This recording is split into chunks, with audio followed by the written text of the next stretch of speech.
Well, hello, friends. Welcome to the Religion Seminar at Western Sydney University, which brings you the latest in research in religious studies. My name is Milad Milani, and I'm the regular host of this show, and I'm coming to you from Darug land. And it's my distinct pleasure to welcome today our guest speaker, Wendy Meyer, Emeritus Professor at the University of Divinity, where from 2020 to 2022, she served as Dean of Research Strategy. From 2019 to 2021, she served as head of the religion section of the Australian Academy of the Humanities. Her primary area of research is the life and thought of the late ancient cleric John Chrysostom, whose prolific writings and preaching reveal a keen interest in ancient Greco-Roman medicine and ethical philosophy. Another stream of her research concerns the interrelationship between religion, rhetoric, and radicalization. Today, she'll be talking to us about thinking theologically about disability, an Eastern Christian approach from late antiquity. Wendy, it's an absolute pleasure to have you with us today. Thank you so much for making the time. And thank you for inviting me to be part of this seminar. And for those of you in the audience, I should stress that normally my primary area of research is around social history of late antiquity rather than theology. But I kind of ventured into the theological side partly because I was challenged by a postdoc in the Netherlands to be thinking about it in this particular way. So if it seems like there's a bit more history than theology in this, that's part of the way I approach things. So firstly, I should acknowledge that there is one other scholar who has tackled this topic before me in 2013, Henny Stander, a scholar in South Africa. His short article is somewhat dated now, and so mine is kind of a development onwards from where he landed. So in the preaching and writings of John Chrysostom, what contemporary Western society defines as disability, both physical and cognitive, is often present. And we can see this in this shot from votive objects at a shrine, healing shrine of the god Asclepius, where some of these problems would have been permanent, some would have been temporary, but all body parts end up at these healing shrines of various kinds. Yet disability of this kind rarely takes center stage in John's theology. As I will argue in this paper, one of the defining characteristics of his theology centers on a type of disability little recognized in contemporary Western thought, the disabled soul, and that this goes hand in hand with a defining pastoral concern, compassion for the poor. For John, his concern for the disabled individual is subsumed under a focus on poverty as a widespread social reality. For him, it is poverty, more so than physical or cognitive disability, that is a prime cause of individual disempowerment. This, as I will argue, is because, contrary to the situation in most Western societies today, where social support is provided by the state, in a slave-based society, autonomy or independence is not a social good. Having no slave to feed you or take care of your basic needs is a prime cause of human indignity and of loss of individual agency. So the structure of this paper is as follows. First, I will sketch out in brief some of the working definitions and approaches to disability and/or the disabled person that prevail in current scholarship and how these relate to perceptions of disability in Western society, speaking in particular from the Australian context. Second, I will set out a number of key elements relevant to John's perception of disability in the context of the Greek-speaking culture of his late ancient Eastern Mediterranean world. These, I will argue, center around medical and philosophical ideas of what constitutes the ideal human person. Here, gender is also relevant, and there are strong links, as I've already suggested, between poverty, agency, and the disabled body. Third, I will set out what I view as some of the more and less hopeful aspects of his theology and establish some of the key theological ideas of relevance for opening up a discussion between his approach to disability and current approaches. So part one. In terms of definitions, if we start with the National Disability Insurance Scheme, the NDIS, we can see that in Australia, the conception of disability as defined by eligibility criteria is expansive. So we see here people with a permanent and significant disability that affects their ability to take part in everyday activities. The Australian Government's Department of Social Services sets out the purpose of the scheme as supporting people with a permanent and significant disability. The NDIS site defines impairment as intellectual, cognitive, neurological, sensory, physical, or psychosocial. We can see from these definitions that disability is framed as permanent and major, significant. That is, it is not temporary and is of sufficient scale that it substantially impacts a person's capacity to participate in activities and aspirations accepted as normative within Australian society. These normative activities are described as communicating, socializing, learning, mobility, self-care, and self-management.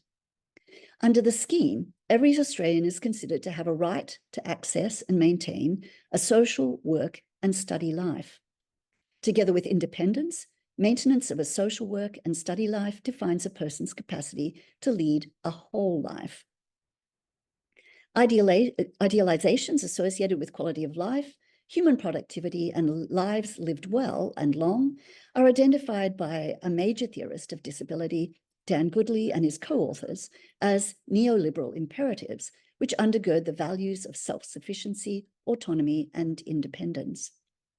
As I've already flagged, because of the differences in political and economic systems, there is a fundamental difference here between these stated values and those of late ancient Mediterranean societies.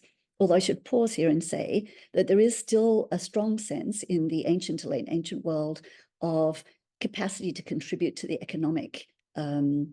economy as a significant factor in whether one is abled or disabled.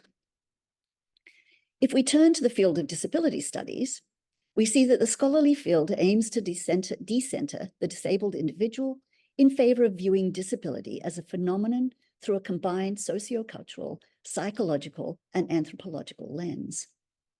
As Goodley explains, disability studies is viewed as a paradigm shift from disability as personal predicament to disability as an affirmative identity, from disability as an individual problem to disableism as a social pathology.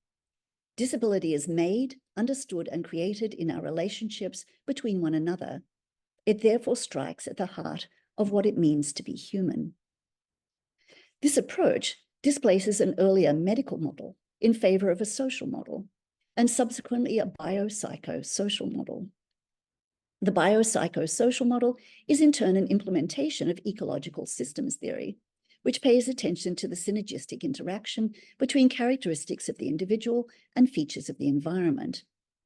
It is the latter approach which informs the World Health Organization definition of disability, in which disability is viewed as part of being human, ranging across a broad spectrum from temporary to permanent.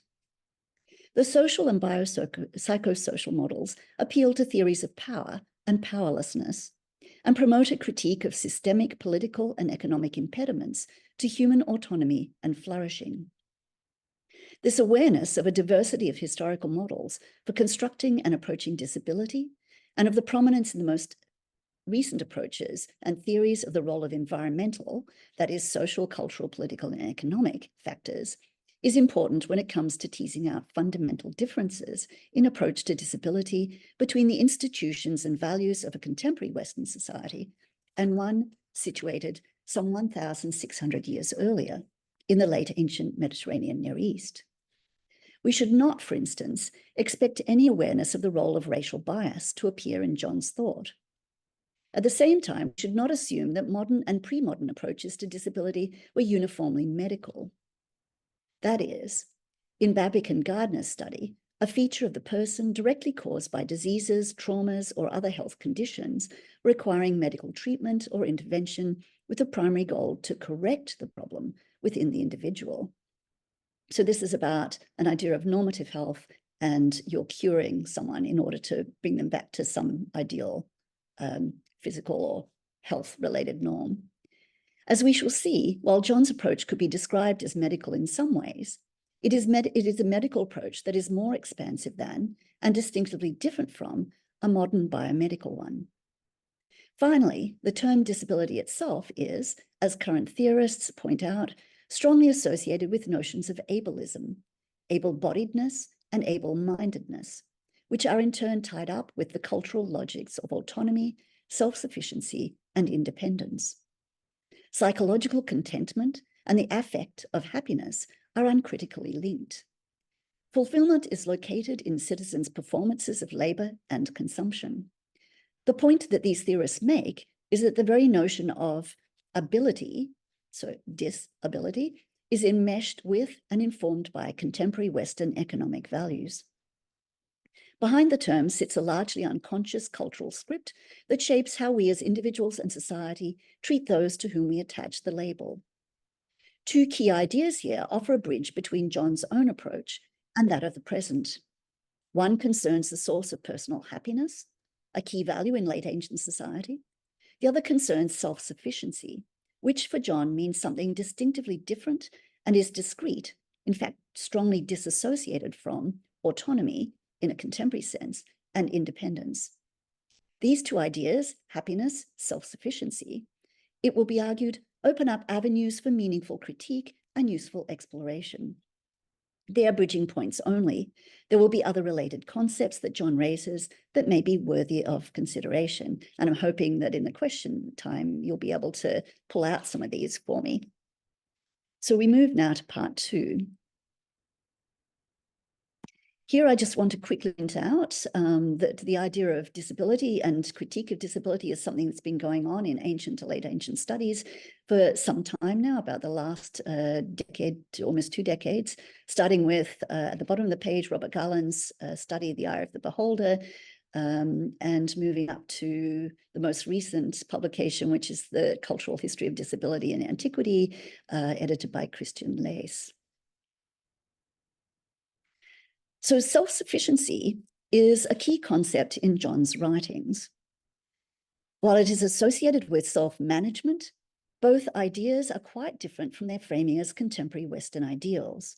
They sit within a cluster of medical philosophical ideas in which the human person comprises an ensouled body and embodied soul, in which health is achieved through balancing the different humors of the body and the appetite and passions or affects of the soul, and in which happiness and contentment are achieved through self-regulation and are independent of external circumstances, that is, society and its systems.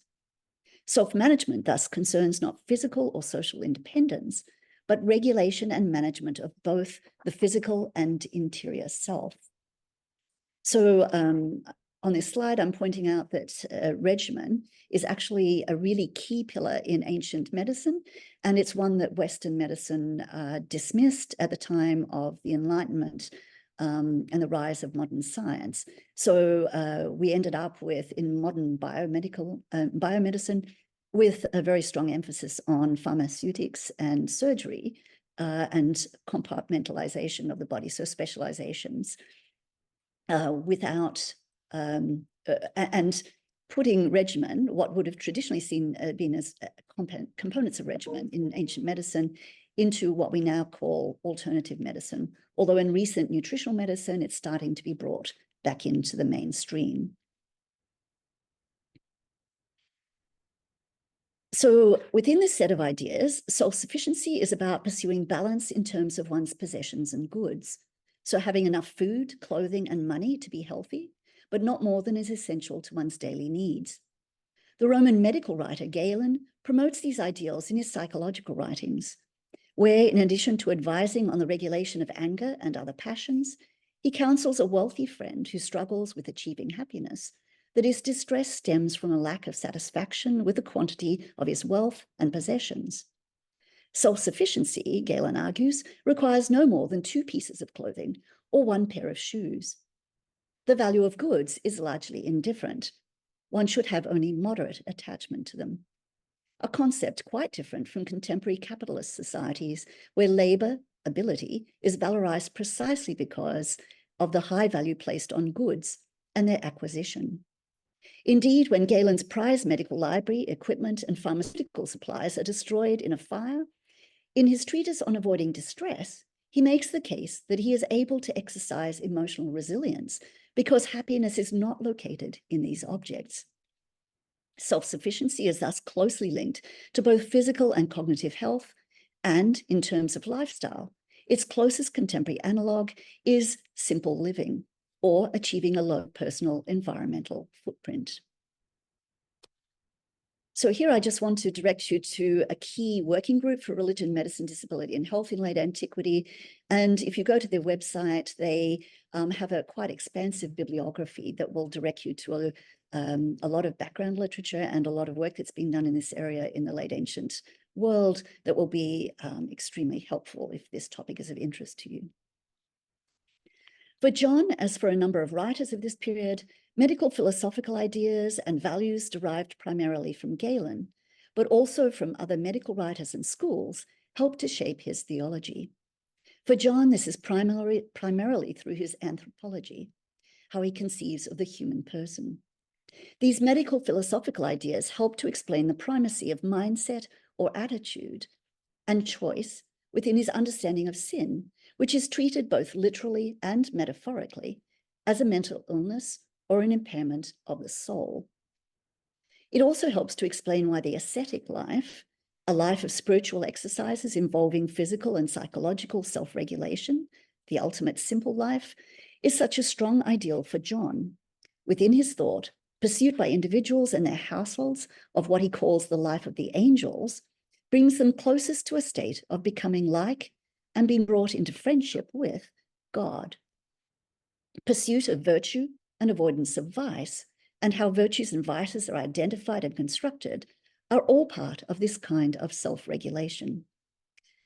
John's medical philosophical model of the human person impacts his perception of and response to disability in a number of ways. He follows medical writers and practitioners in viewing disability of the soul and body as intimately entwined.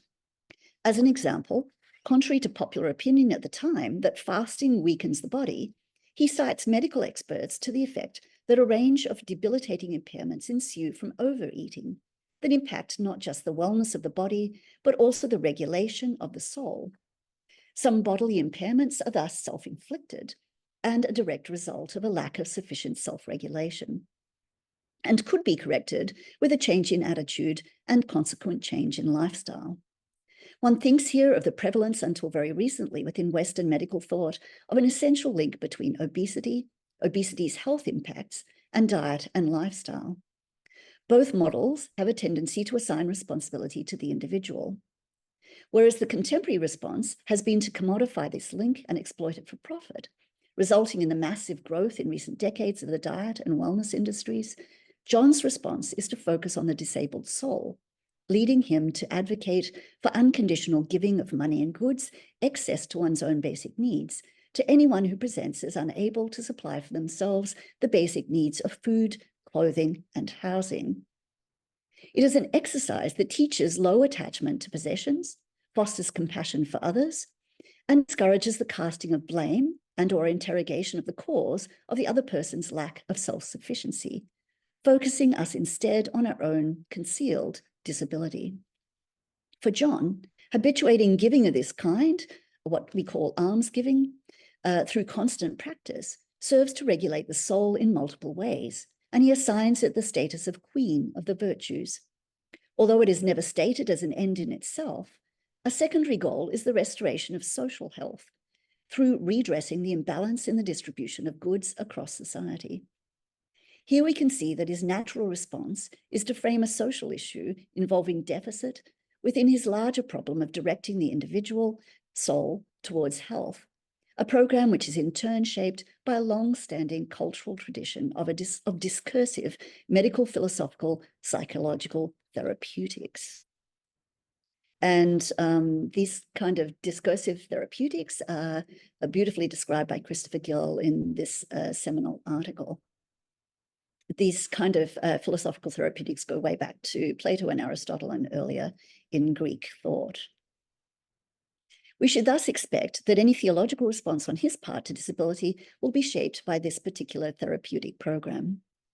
It is important to pause here a moment to consider the role played by slave ownership in late ancient Mediterranean society and how this shapes concepts of self-sufficiency and ability. A consequence of such a strong focus in John's thought on individual soul-body health is that the agency that slaves provided for the physically, cognitively, or sensorially impaired individual tends to be implicit and less visible. It is important to acknowledge, however, that in his thought, this is an assumed aspect of self-sufficiency. A person who has been reduced to a single slave is poor, but not destitute. They still have their basic needs met and are self-sufficient. This is brought out in a treatise where John counsels a young monk suffering debilitating episodic seizures by adducing local examples of individuals whose physical sufferings are far worse than the young man's. In the first case, an elderly man of high social status, Demophilus, has for 15 years experienced severely diminished physical capacity. He is described as little better than a corpse, with the exception of an ability to speak, tremble constantly, and retain full perception of his condition. Despite what John describes as his dire poverty, he still has a single slave who feeds him and wipes away his dribbling saliva. A second example John adduces similarly concerns a physically debilitating sickness that has over time stripped away all wealth, slaves, and friends, yet the man still has a single slave girl who does what she can to look after him, including keeping them both fed. Neither is in an ideal situation, and for John both clearly deserve compassion, but they do both have access to the most basic personal assistance. This treatise encourages us to interrogate the conceptual relationship between disability and personal responsibility further. For John, there is no suggestion that either of the individuals he adduces as examples bears any personal responsibility for their condition or its consequence. This is not the case, however, with the addressee of the treatise, the young monk Stigurius. The entire treatise is a therapeutic discourse intended as treatment for Stigurius's mindset and disordered soul. As Jessica Wright has pointed out, John sets aside as secondary Stigurius's self-diagnosis of demonic harassment and the accompanying psychosomatic disorders, which include depression. He instead diagnoses the primary cause as an immoderate emphasis on Stigurius's own and his family's reputation. If he pays attention to his interior disposition, John counsels, the shame that Stigurius feels as a result of his condition will disappear along with his despondency, even if his physical symptoms persist. This advice is not dissimilar to how John interprets and uses a key biblical example of non-self-sufficient poverty and disability, the Lazarus who lay at the gates of the rich man and begged for the crumbs that the latter fed to his dogs. Here, John makes it clear that although in wider society, people tend to attribute personal responsibility for their condition to the destitute, it is a person's interior disposition that truly matters. Despite his starvation, social isolation, physical weakness, and extreme ill health, Lazarus chose not to criticize God for his difficult circumstances. Instead, he suffered everything with patience and consistently gave thanks. Lazarus's well-ordered mindset, as demonstrated by his choice not to question God's providence, ties in with a larger theme in John's theology of relevance to the question of disability, namely, that all of God's creation is good and providentially given, including occasions of suffering. One must judge suffering, or as he calls it, affliction, to be given by God's good providence, even while acknowledging its difficulty. The ethical corollary of the providentially given goodness of externals is that evil comes only from the human will. Suffering itself is not evil, but one can choose to respond evilly to circumstances of suffering by accusing God's providential plans. If this blasphemy is left unchecked, it may lead to the true harm of condemnation in the final judgment. Now, this is a topic that I revisit in part 3.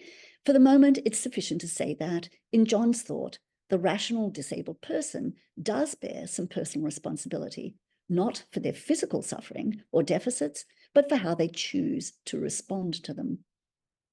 The word rational is key here. In both John's theology and in the legal codes of the period, a person is not held responsible when cognitively impaired.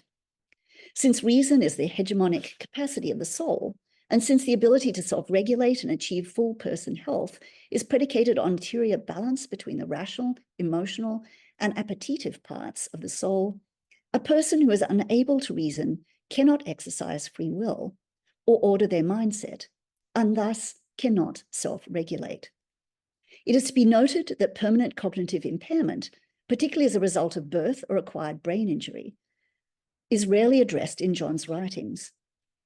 Of interest here, rather, is the conceptualization of mental illness within Greco-Roman medical thought as either acute or chronic. In the case of both acute and chronic mental disorders, where a chronic disorder is not classified as permanent, a person will be at times rational and lucid, at other times incapable of reason. Assignment of personal responsibility thus fluctuates and is dependent on the kind of mental illness experienced and whether an action was performed during an episode in which their reason was incapacitated or while they were lucid. So there's some lovely examples that appear in the literature from this period around if you commit murder while you're suffering a mental health episode, you're not held legally responsible. So if you want to assassinate someone, the best thing is to direct someone who's not lucid with a knife towards someone that you want to kill off. Whereas the legal approach is explicitly deficit-oriented and, for the most part, unrelenting in assigning loss of rights and disempowerment, John is more interested in the slippage between culpability and inculpability. The concept of sin as a sickness, a type of culpable volitional madness for which the sinner is responsible before God, is a particularly rich idea in his thought. We here return to the idea of the disabled soul in need of penance, as well as God's grace, while constantly being trained to recognize when it is soul sick and to exercise virtue as a means of restoring itself to health. In contemporary discourse, disability is concerned not just with ideas of independence, agency, and self-management, but also the exclusion of the disabled person from full participation in society.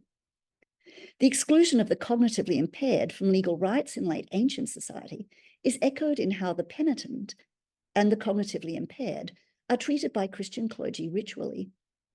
John provides tantalizing glimpses of this practice, whereas the initiated, what we call in this period catechumens, so people who are seeking to learn about Christianity before becoming baptized, are shut out, that is, fully excluded when the doors are closed before the commencement of the Eucharistic liturgy. The presence of the baptized identified as cognitively impaired, both voluntary and involuntary, that is the penitents, so the voluntarily cognitively impaired, the ones who are in a state of sin, and the possessed, is required during the common prayers that begin the Eucharistic liturgy. So they're not allowed to participate, but they have to be present. This, John says, is so that together with the clergy, the rest of the baptized in attendance can exercise compassion and pray on their behalf for God's mercy. Their ritual participation at this point is, however, entirely passive. The deacon requires them to bow their heads and remain silent, participating in the communally spoken prayer through their stance alone. Additionally, until such time as they are healed, both the penitent and the mentally ill are excluded from receiving the Eucharist. As baptized Christians who are in one way or another mentally ill, they are in a liminal space, not fully excluded from a core rite or the community of the faithful, but excluded, albeit temporarily and for varying lengths of time, from receiving the Eucharist itself. The types of impairment I have traced in John's thought so far are of disabilities that for the most part result from disease, accidentally contracted or self-inflicted, acquired during a person's life cycle. What we have not as yet considered are disabilities or deficits that are permanent and present since birth. In the case of sexual difference, male and female, John's view of women for the most part reflects that of the medical philosophical thinking of his time. In Greek medical literature, sexual difference is always defined in relation to the male body. Culturally, the Greco-Roman world was androcentric, with masculine qualities aligned with domination and strength, and female qualities with passivity and weakness.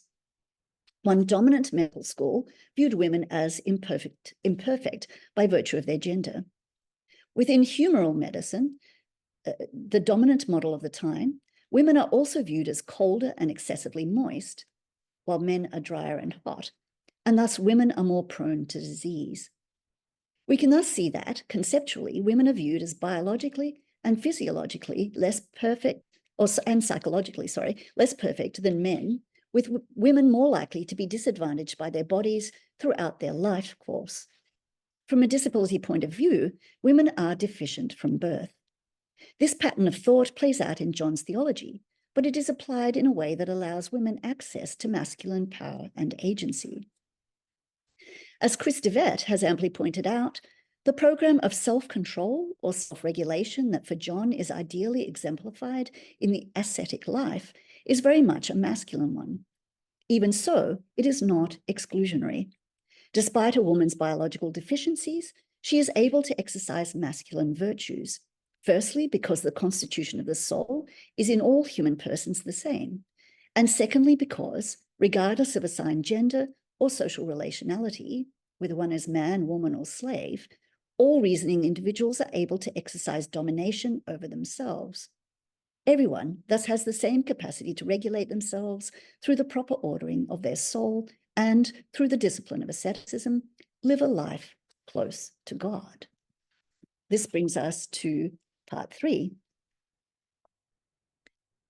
And here, probably the most key concept, and one that's probably going to play a role in when we try to tease out some of these ideas in the question time, is around autonomy in a contemporary Western sense of disability and autonomy in the late ancient sense. So where in the Western modern sense, it's more about personal agency and empowerment, self-management, full life participation. In the ancient perspective, it's very much about self-regulation. And two key philosophers here are Michel Foucault and his seminal work on the care of the self, and Pierre Hadot on philosophy as a way of life, which very much pulls out the concepts that are underwrite this whole concept of self-regulation. So for the disabled individual, John's theological approach is both hopeful and problematic. It is hopeful because by placing priority on disability of the soul, all individuals are able either to maintain or restore soul health through self-regulation, regardless of social or physical circumstance. In John's view, the greater the disabling circumstances, bodily impairment, destitute poverty, gender, enslavement, the more a person who lives the life of the angels becomes a shining example to others and is to be admired. Disability is not a punishment from God. So here we pull up what's called the religious model, although it's also been seen as problematic, but it's thought to permeate a lot of the ancient Greek world and Roman world, and also plays a role in medieval thought to some degree. So this idea of disability as a divine punishment. So for John, disability is not a punishment from God. Human suffering is part of God's providential plan for salvation. It is also hopeful in that it places responsibility for the condition of one's soul on both the viewer and the viewed. The viewer is challenged to consider the state of their own soul and the appropriateness of their emotions in response to individuals who bear a more visible or perceptible form of disability. The disabled individual, the viewed, is challenged to respond to their condition with thankfulness and to appreciate how the negative aspects of their condition situate them within God's providential loving care. For John, afflictions and suffering are a good. This aspect of his theology is challenging for us to come to terms with from a contemporary Western perspective. It could be accused of dismissing the agency of the impaired individual in all other respects than the interior state of their soul, condemning them to passivity on the one hand, and resulting in the perpetuation of systemic injustices that devalue the disabled person on the other. A second area in which his theology could be said to be problematic is that his emphasis on the disabled soul excludes consideration of disabilities that permanently impair an individual's capacity to reason. Self-regulation is only possible for the individual whose capacity to reason is unimpaired. Mental illness, as discussed above previously, offers some exception when it is either acute or episodic, since in the case of phrenitis, usually associated with acute fever, the impairment is of short duration. Or in the case of a chronic mental illness, the individual is likely to experience periods of lucidity during which the rational faculty of the soul is able to exercise capacity. Cases of permanent brain damage, either through accident or birth, have little visibility in John's writings. The same could be said for the congenitally deaf, although where they fit within his theology will depend on which medical or cultural model he considers normative, since in the Greek-speaking late ancient world, deafness tended to be conceived of variously, ranging from a cognitive impairment, in the case of profound deafness associated with lack of speech, to a temporary medical condition symptomatic of other causes. So in the ancient world, your capacity to communicate was considered one of the key signifiers of rational capacity. So perhaps particularly challenging within his theology is the implication that individuals who are unable to, for permanent physiological reasons to self-regulate, hold the same status as children, innocent of sin, yet, unlike children who mature and transition from that status, possessing a perpetually disabled soul, where emotions and appetites are poorly regulated. This approach has the potential to infantilize the disabled individual and to take away any possibility of agency in the present life. So in a contemporary context, individuals who are on the autism spectrum or in some extreme cases ADHD would be considered to fall into this category. On the other hand, it has the potential to also provide considerable comfort for family and caregivers. Within John's theology, the guaranteed entry into heaven of children due to their moral innocence logically extends to individuals with a permanent incapacity to self-regulate. A perpetual child is perpetually innocent of sin and so excluded, in a positive sense, from God's judgment. There is far more that could be unpacked theologically in John's thought around the essential goodness of God's creation and the essential beauty of the body in that creation, not according to human values or a cultural ideal, but ontologically, which has implications then for our response to congenital impairment or gender impairment in terms of how we are challenged to value the body in the form that it is born. It is important, too, to acknowledge a possible tension between the compassion inherent in the way cognitive disability at one end of the spectrum is deemed innocent of sin, practice of ritual exclusion from access to the Eucharist of individuals elsewhere on the cognitive impairment spectrum. Are the two degrees of impairment liturgically treated differently?